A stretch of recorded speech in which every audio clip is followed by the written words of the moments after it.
જય સોમનાથ.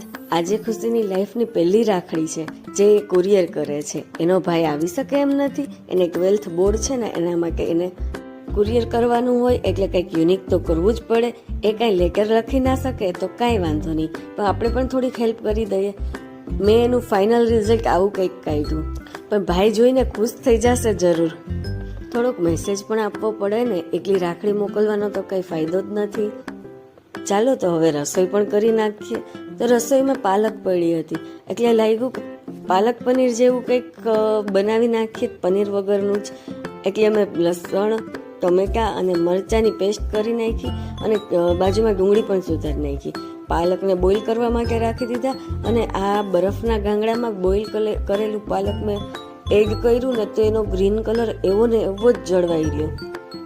પછીની ક્લિપ લેતા હું ભૂલી ગઈ, પણ બધું જ એડ કરી અને મેં વઘાર કરી નાખ્યું.